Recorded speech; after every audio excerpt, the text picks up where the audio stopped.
আপনাদের সবাইকে স্বাগত জানাই জয়িতার রান্নাবান্নাতে। চটজলদি দু একটা উপকরণ দিয়েই সকালে ব্রেকফাস্ট বা রাতের ডিনারে রুটি বা পরোটার সাথে এই নেনুয়ার তরকারি খেতে দারুণ লাগে। আমি এখানে 1 কেজি নেনুয়া নিয়েছি। প্রথমে একটা নেনুয়াকে এইভাবে সামনে ও পিছনের দিকটা কেটে বাদ দিয়ে তারপর ভালো করে খোসা ছাড়িয়ে নিচ্ছি। এইভাবে বাকি নেনুয়ারও খোসা ছাড়ানো হয়ে গেছে।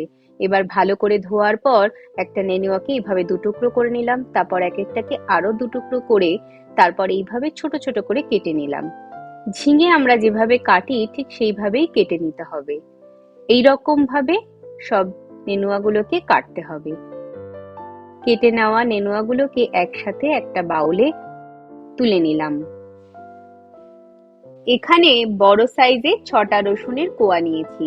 রসুনটাকে হামনদিস্তায় এইভাবে থেতো করে নিলাম।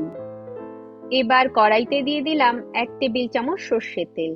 তেলটা গরম হলে দিয়ে দিচ্ছি 1/4 চামচ কালো জিরে। থেতো করে নেওয়া রসুনটাকে দিয়ে দিলাম। লো টু মিডিয়াম ফ্লেমে রসুনটাকে হালকা বাদামি করে ভেজে নিলাম।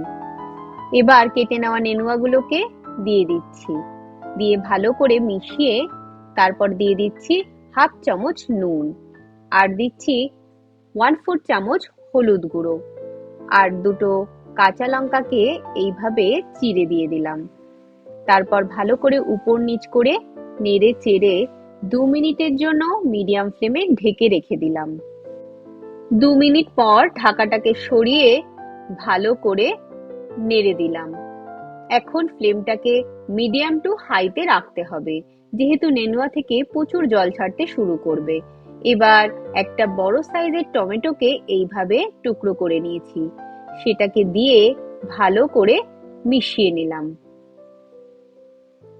দেখতেই পাচ্ছেন নেনুয়া থেকে কতটা জল বেরিয়েছে। এই সময় ফ্লেমটাকে হাইতে রেখে মাঝে মাঝে শুধু একটু নেড়ে দিতে হবে। যেহেতু এই তরকারিটা খেতে একটু মিষ্টি মিষ্টি হয়, তাই আলাদা করে চিনির ব্যবহার করতে হয় না। এইভাবে যখন জলটা বেশ কিছুটা শুকিয়ে আসবে, ফ্লেমটাকে মিডিয়ামে রেখে হালকা হাতে নাড়তে হবে।